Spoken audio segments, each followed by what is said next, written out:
నమస్కారం. Truth news కి స్వాగతం. హెడ్లైన్ చూద్దాం.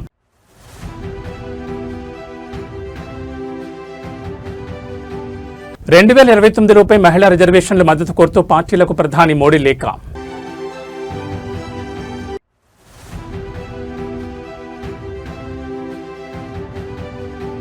తెలంగాణ ఇంటర్ ఫలితాలు విడుదల.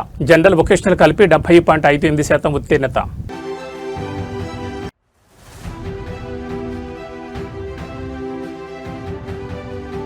మేడిగడ్డ మరమ్మతులపై ముమ్మర కసరత్తు. నేడు మంత్రి ఉత్తమ్ కీలక సమీక్ష.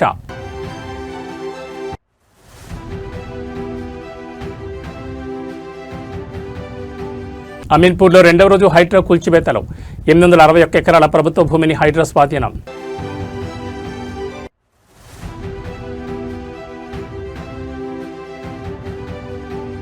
ఇరాన్తో చర్చలు విఫలం. ఇది ఆ దేశానికి ఎక్కువ నష్టమన్న జేడీ వాన్స్. ఇక డీటెయిల్స్ చూస్తే కేంద్రంలోని ఎన్డీఏ మహిళా సాధికారత దిశగా నారీ శక్తి వందన్ అధినియం అమలును వేగవంతం చేసింది.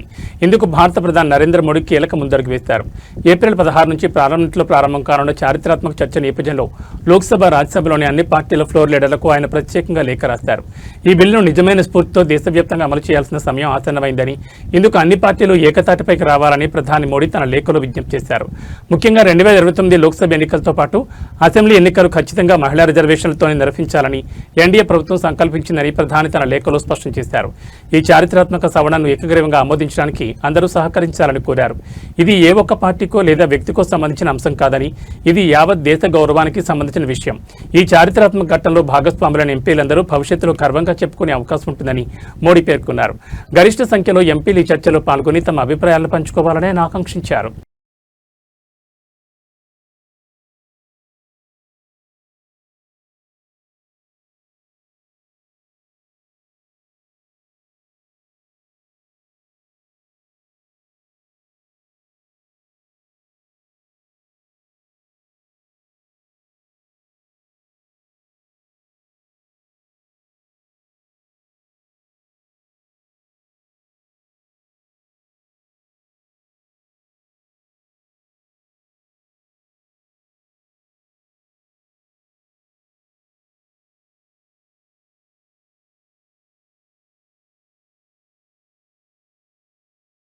తెలంగాణ ఇంటర్ ఫలితాలు విడుదలయ్యాయి. ప్రథమ, ద్వితీయ సంవత్సరం రిజల్ట్స్ ను ప్రభుత్వ సలహాదారు KK, inter secretary Yogita Rana release చేశారు.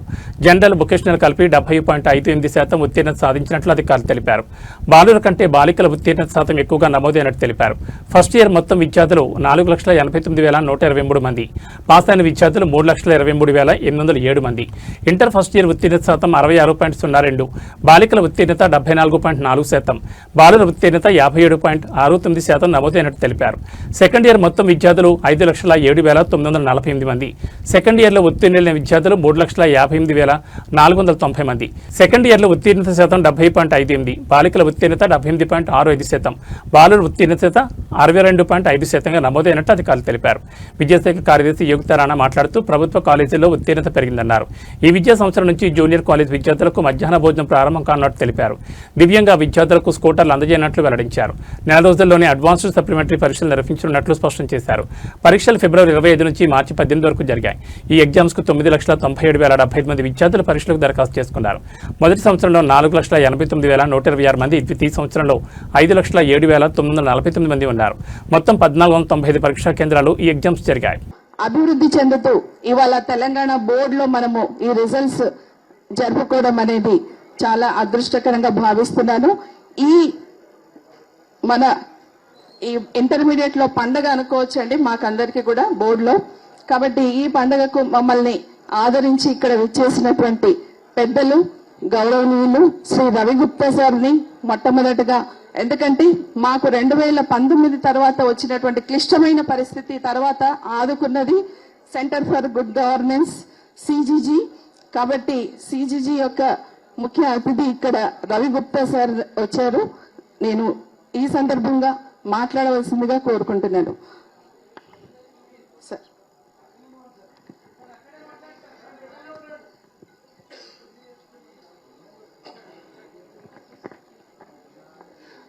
Honorable Advisor to Government, at CGG we have been doing this processing of results since 2020.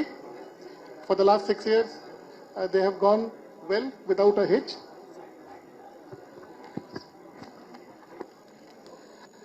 The results have been processed in a highly secure and isolated environment to ensure there are no hitches and there are no issues in downloading the marks memos or the information by all candidates or students. Strict access controls have been kept in place, and we are monitoring closely the number of downloads and the activity on this results page. A total of 9.97 lakh students' records have been thoroughly verified, validated, and tested that the correct marks memos are displayed for each student. For ensuring that peak traffic, because most of the students will be downloading the marks memos simultaneously, we have ensured that the server works properly and all the downloads work without a hitch. I can share you live information.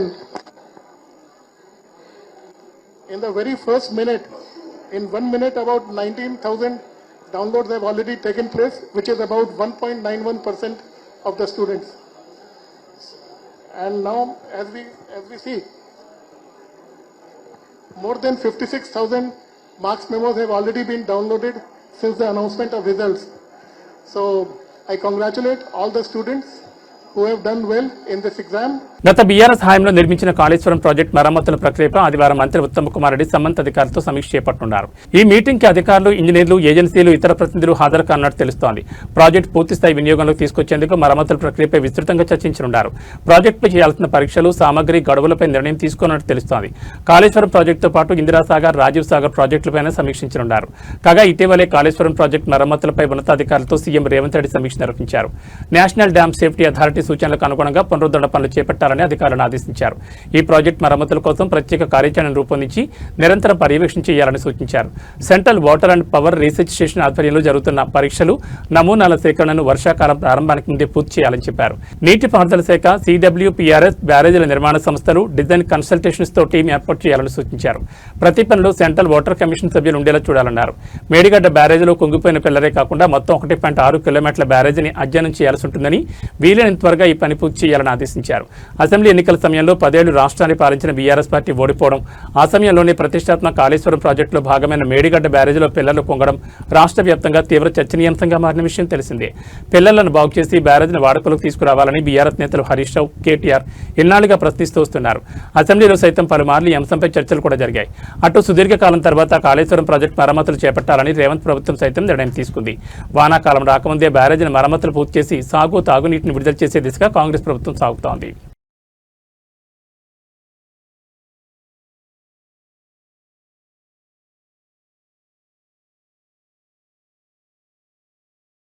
Sangareddy జిల్లాలో హైడ్రా కూల్చివేతల భారీ operation కొనసాగుతోంది. జిల్లాలోని అమీన్పూర్, ఐలాపురంలో రెండవ రోజు కూడా కూల్చివేతలు కొనసాగుతున్నాయి. ఈ క్రమంలో 861 ఎకరాల ప్రభుత్వ భూమిని హైడ్రా స్వాధీనం చేసుకుంది. 15,000 కోట్లకు పైగా విలువైన భూమిని హైడ్రా కాపాడింది. ఆదివారం ఉదయం భారీ పోలీస్ బందోబస్తు మధ్య ఆక్రమణలు కూల్చివేసింది. 6 అంతస్తుల ముఖ్యం గెస్ట్ హౌస్తో పాటు ఫామ్ హౌస్ను అధికారులు కూల్చివేశారు. ఇక ఇప్పటికీ ఇల్లు కట్టుకున్న వారిని మినహాయించి మిగిలిన ప్రభుత్వ భూమిని హైడ్రా కాపాడింది. రెవెన్యూ, మున్సిపల్ అధికారులతో కలిసి భారీ ఆపరేషన్ నిర్వహించింది. కోర్టు స్టే ఆర్డర్ ఉన్న నిర్మాణాలు జరిపిన భవనాలను హైడ్రా కూల్చివేసింది. వివరాల మేరకు సంగారెడ్డి జిల్లా అమీన్పూర్ మండలం ఐలాపురం గ్రామంలో 1 నుంచి 220 సర్వే నెంబర్ల వరకు మొత్తం 1263 ఎకరాల ప్రభుత్వ భూమి ఉంది. ఇందులో ఇప్పటికే చాలా నివాసాలు వెలిశాయి. ఆ నివాసాల జోలికి వెళ్లకుండా మిగిలి ఉన్న 861 ఎకరాల ప్రభుత్వ భూమిని రక్షించేందుకు చర్యలు చేపట్టింది. 863 ఎకరాల భూమి విలువ 15,000 కోట్లకు పైగా ఉంటుందని అంచనా. ఇక్కడ యథాతథ స్థితిని కొనసాగించాలని హైకోర్టు ఆదేశాలు ఉన్నప్పటికీ పట్టించుకోకుండా నిర్మించిన గెస్ట్ హౌస్ను హైడ్రా తొలగించింది. అలాగే ఎలాంటి అనుమతులు లేకుండా నిర్మించిన 6 అంతస్తుల భవనాన్ని కూల్చివేసింది.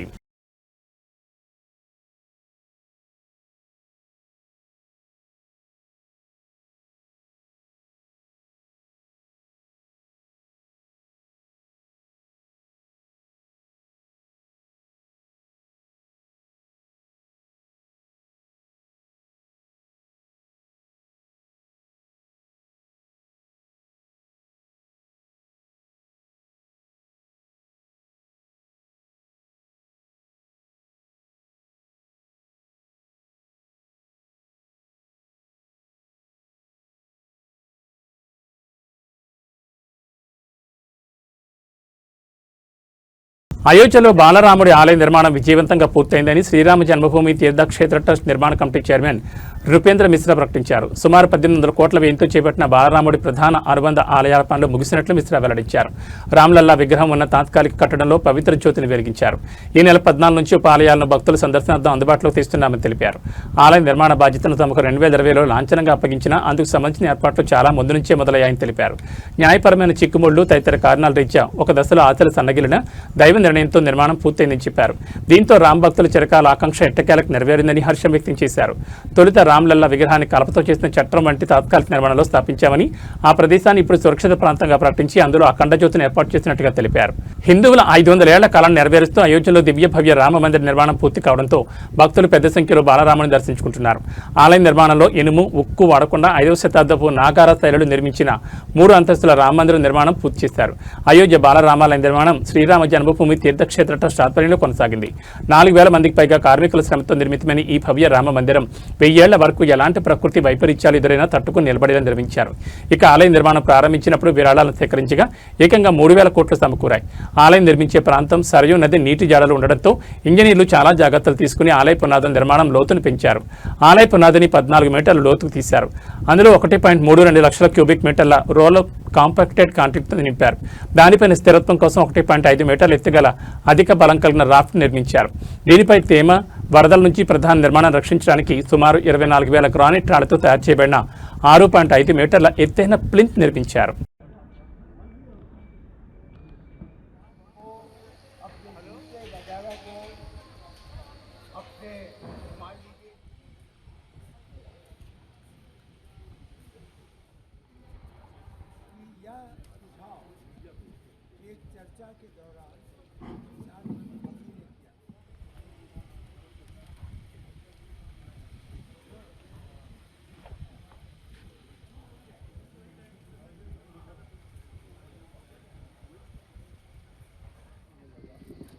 क्योंकि वह तो वह स्थान है जहाँ भगवान राम आज हैं, जहाँ मंदिर है वह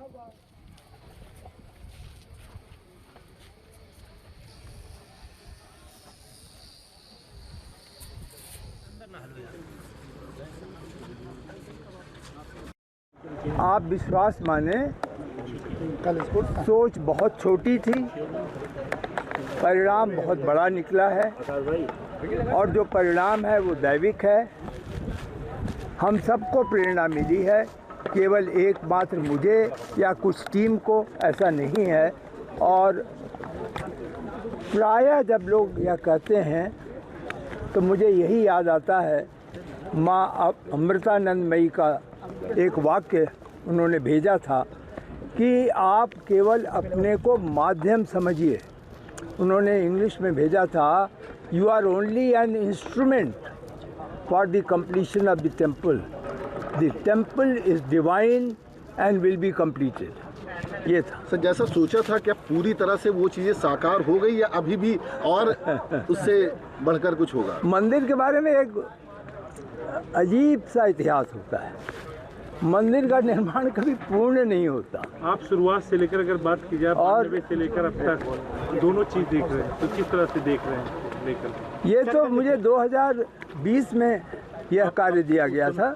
उससे पहले इसमें जो आंदोलन था, जो कानूनी अड़चनें थीं, 2014 से मैं साक्षी हूँ उनके बारे में कि किस प्रकार से सुप्रीम कोर्ट में निर्णय की प्रतीक्षा की जा रही थी।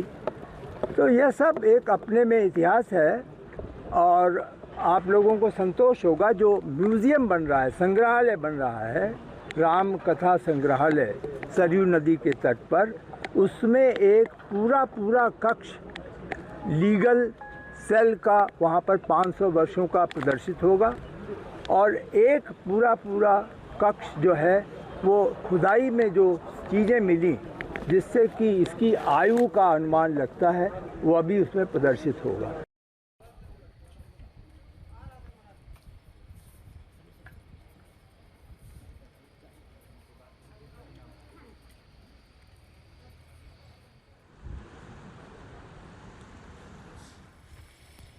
ये अगस्त मुनि जी का है।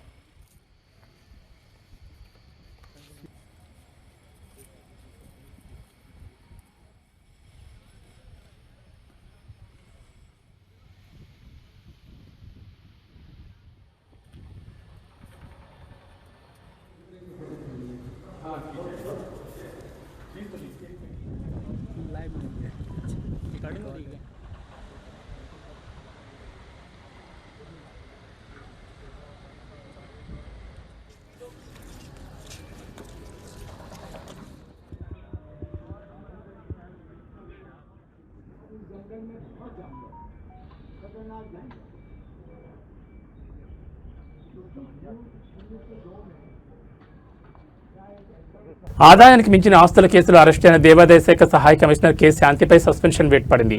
ఆమెను సస్పెండ్ చేస్తూ దేవాదాయ శాఖ కమిషనర్ కె రామచంద్ర మోహన్ ఆదివారం ఆదేశాలు జారీ చేశారు.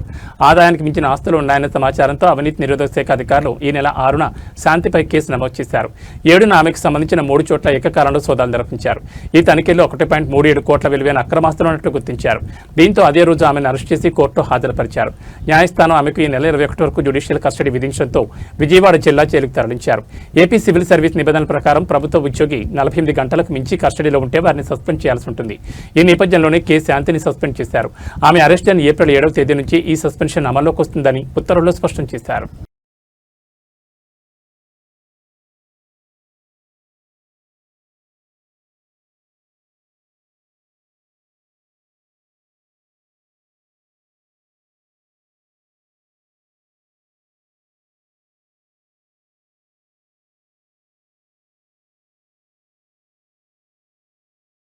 రాజేంద్రనగర్ సర్కిల్ పరిధిలోని శివరాంపల్లిలో ఆదివారం ఉదయం భారీ అగ్ని ప్రమాదం సంభవించింది. సర్వారెడ్డి కాలనీలో ఉన్న ఒక డెకరేషన్ మెటీరియల్ గోదాంలో ఒక్కసారిగా మంటలు చెలరేగాయి. గోదాంలో భారీగా ప్లాస్టిక్ వస్తువులు, ఫ్లెక్సీ బ్యానర్లు, థర్మాకోల్ నిల్వ ఉండడంతో మంటలు క్షణాల్లో ఎగిసిపడ్డాయి. ప్రమాద తీవ్రత పెరగడంతో మంటలు పక్కనే ఉన్న ఒక నివాస గృహానికి కూడా వ్యాపించాయి.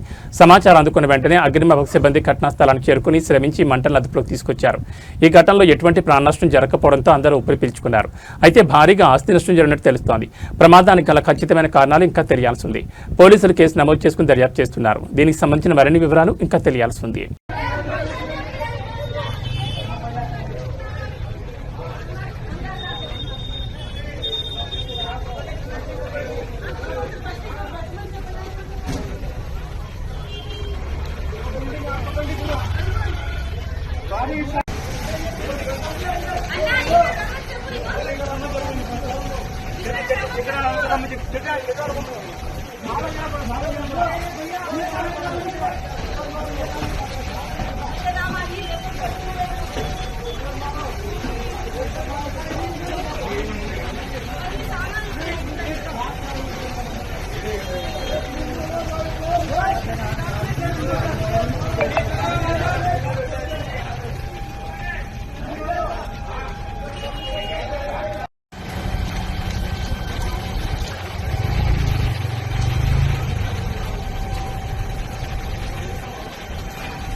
इधर मारो इधर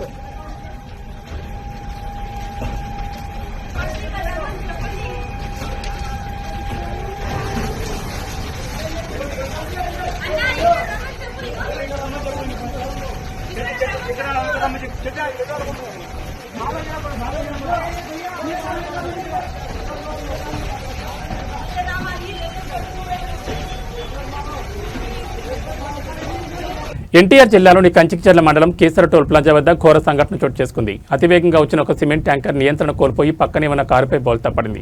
ఈ ప్రమాదంలో ఖరీదైన BMW కారు పూర్తిగా నుచ్చునుచ్చైంది. కారులో ఉన్న ప్రయాణికుల పరిస్థితి అత్యంత విషమంగా ఉన్నట్లు సమాచారం. హైదరాబాద్ వైపు వెళ్తున్న ఆయిల్ ట్యాంకర్ కేసర టోల్ ప్లాజాను దాటుతున్న సమయంలో ఈ ప్రమాదం సంభవించింది. ట్యాంకర్ బ్రేకులు అకస్మాత్తుగా విఫలం కావడంతో డ్రైవర్ నియంత్రించలేకపోయారని, ఆ క్రమంలోనే పక్కనే ఉన్న కారుపైకి ట్యాంకర్ దూసుకెళ్లి బోల్తా పడిందని ప్రాథమిక సమాచారం. ట్యాంకర్ బరువుకు కారు పూర్తిగా నలిగిపోవడంతో లోపలున్న వారు అందులోని చిక్కుకుపోయారు. అయితే అందులో ఎంతమంది ఉన్నారో తెలియరాలేదు. ఘటన జరిగిన వెంటనే టోల్ ప్లాజా సిబ్బంది, స్థానిక పోలీసులు రంగంలోకి దిగారు. కారుపై పడిన భారీ ట్యాంకర్ను తొలగించేందుకు క్రేన్లను రప్పిస్తున్నారు.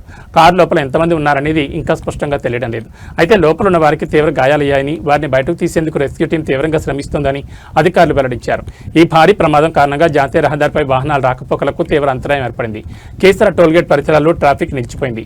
పోలీసులు పరిస్థితిని సమీక్షిస్తూ వాహనాలు మళ్లించే ప్రయత్నం చేస్తున్నారు.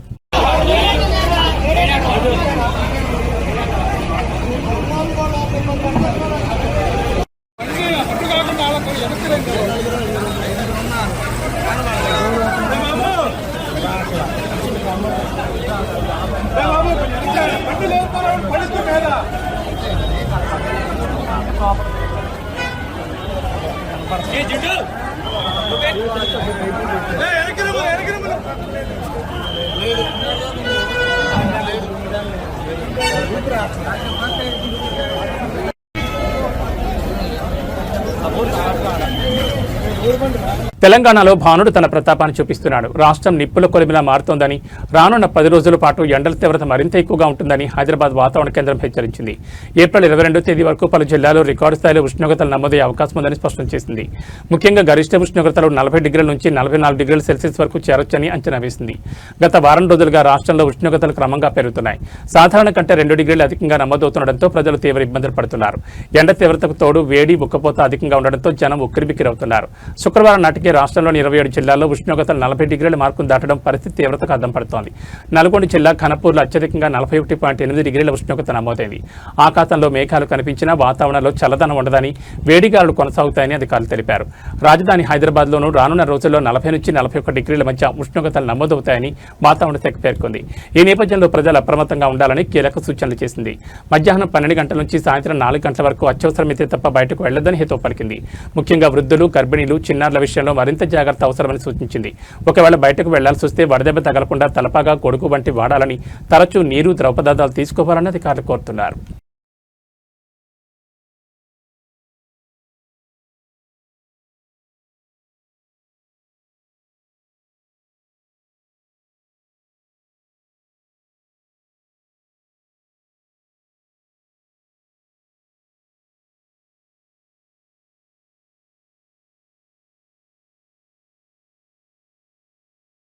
ట్రాఫిక్ రూల్స్ అతిక్రమించి రోడ్లపై వెళ్లే వాళ్ళు ట్రాఫిక్ చలాల నుంచి తప్పించుకునేందుకు రకరకాల ప్రయత్నాలు చేస్తుంటారు. ఇక డ్రంక్ అండ్ డ్రైవ్ చేసే వారి సంగతి ప్రత్యేకంగా చెప్పనక్కర్లేదు. పోలీసులకి చుక్కలు చూపిస్తుంటారు. తాజాగా హైదరాబాద్ జూబ్లీ హిల్స్ పరిధిలో నిర్వహించిన డ్రంక్ అండ్ డ్రైవ్ లో తన కారుకు టెక్నాలజీ ఉపయోగించి అతి తెలివి ప్రదర్శిస్తున్న ఓ వ్యక్తి పోలీసులకు అడ్డంగా దొరికిపోయాడు. శనివారం రాత్రి జూబ్లీ హిల్స్ పరిధిలో పోలీసులు డ్రంక్ అండ్ డ్రైవ్ తనిఖీలు నిర్వహిస్తున్నారు. ఈ క్రమంలో ఒక BMW కారును ఆపి డ్రైవర్ను తనిఖీ చేయగా అతను మద్యం సేవించున్నట్టు తేలింది. ఈ క్రమంలో అతను ప్రయాణిస్తున్న కారును క్షుణ్ణంగా పరిశీలించగా పోలీసులకు ఒక వింత టెక్నాలజీ కనిపించింది. ఆ కారుకు అమర్చిన నంబర్ ప్లేట్ అసాధారణంగా ఉంది. కారు లోపల ఉన్న ఒక రిమోట్ లేదా బటన్ నొక్కగానే క్షణాల్లో నెంబర్ ప్లేట్ మారిపోతుంది. నంబర్ ప్లేట్ వెనక్కి వెళ్లిపోయి దాని స్థానంలో మరో నెంబర్ ప్లేట్ కనిపించేలా ఫ్లిప్పింగ్ మెకానిజం చూసి పోలీసులు విస్తుపోయారు.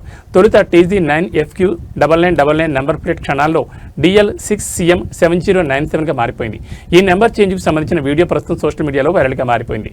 అయితే ఈ టెక్నాలజీ కేవలం డ్రంక్ అండ్ డ్రైవ్ నుంచి తప్పించుకోవడానికి ఉపయోగిస్తున్నాడా, లేక ఏదైనా నేరాలకు పాల్పడడానికి ఈ టెక్నాలజీని వాడుతున్నాడా అనే సందేహాలు వ్యక్తమవుతున్నాయి. బ్రో చెప్పు.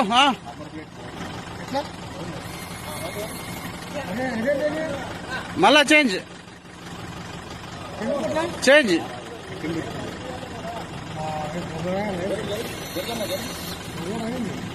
రైట్ అన్నా మళ్ళీ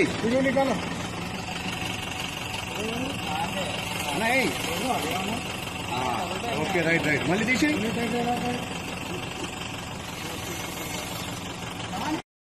ఇరాన్తో అణు కార్యక్రమంపై అమెరికా జరిపిన కీలక చర్చలు విఫలమయ్యాయి. ఇస్లామాబాద్ వేదికగా 24 గంటల పైగా సాగిన ఈ మంతనాలు ఎలాంటి ఒప్పందం లేకుండానే ముగిశాయని అమెరికా ఉపాధ్యక్షుడు JD వాన్స్ ప్రకటించారు. అమెరికా పెట్టిన షరతులను టెహరాన్ తిరస్కరించడమే ఇందుకు కారణమని, ఇది అమెరికా కంటే ఇరాన్కే ఎక్కువ నష్టమని ఆయన హెచ్చరించారు. ఇవాళ తెల్లవారుజామున ఇస్లామాబాద్లో ఏర్పాటు చేసిన మీడియా సమావేశంలో JD వాన్స్ ఈ వివరాలు వెల్లడించారు. మేము గత 21 గంటలుగా ఇరాన్తో చర్చలు జరుపుతున్నాం. అనేక కీలక అంశాలపై ఫలవంతమైన చర్చలు జరిగాయి. ఇది మంచి విషయమే, కానీ ఎలాంటి ఒప్పందం కుదరలేదు. ఇది చెడు వార్త అని ఆయన స్పష్టం చేశారు. చర్చల్లో అమెరికా తమ వైఖరిని చాలా స్పష్టంగా చెప్పిందని వాన్స్ తెలిపారు. మా రెడ్ లైన్స్ ఏంటో స్పష్టం చేశాం. ఏ అంశాల్లో సర్దుకుపోగలమో, ఏ విషయాల్లో వెనక్కి తగ్గేది లేదో స్పష్టం చేశాం. కానీ మా షరతులను అంగీకరించడానికి వారు ఇష్టపడలేదని ఆయన వివరించారు. ఇరాన్ అణ్వాయుధ సామర్థ్యాన్ని సాధించకుండా నిరోధించడమే అమెరికా ప్రధాన లక్ష్యమని వాన్స్ నొక్కి చెప్పారు. ఇరాన్ అణ్వాయుధాలను తయారు చేయబోమని, వాటిని వేగంగా సమకూర్చుకోగల సాధనాల జోలికి వెళ్లబోమని ఖచ్చితమైన దీర్ఘకాలిక హామీ ఇవ్వాలి. కేవలం ఇప్పటికో 2 ఏళ్లకు కాదు, సుదీర్ఘకాలం పాటు ఈ నిబద్ధతను మేము చూడాలనుకుంటున్నాం. కానీ అది ఇప్పటివరకు మాకు కనిపించలేదని ఆయన వ్యాఖ్యానించారు. అమెరికా అధ్యక్షుడు ఇచ్చిన ఆదేశాల మేరకు తాము చిత్తశుద్ధితో వ్యవహరించామని వాన్స్ పేర్కొన్నారు. ఒక ఒప్పందాన్ని కుదుర్చుకోవడానికి చిత్తశుద్ధితో ప్రయత్నించమని అధ్యక్షుడు మాకు చెప్పారు. మేము అదే చేశాం, కానీ దురదృష్టవశాత్తు పురోగతి సాధించలేకపోయామని అన్నారు. ఈ 21 గంటల చర్చల సమయంలో తాము నిరంతరం అధ్యక్షుడితో సంప్రదింపులు జరిపామని, దాదాపు డజన్ సార్లు ఆయనతో మాట్లాడుంటామని తెలిపారు. We've been at it now for 21 hours and we've had a number of substantive discussions with the Iranians. That's the good news. The bad news is that we have not reached an agreement. And I think that's bad news for Iran much more than it's bad news for the United States of America. So we go back to the United States having not come to an agreement. We've made very clear what our red lines are, what things we're willing to accommodate them on, and what things we're not willing to accommodate them on. And we've made that as clear as we possibly could, and they have chosen not to accept our terms. Questions? ఈ bulletin విశేషాలు. నమస్కారం.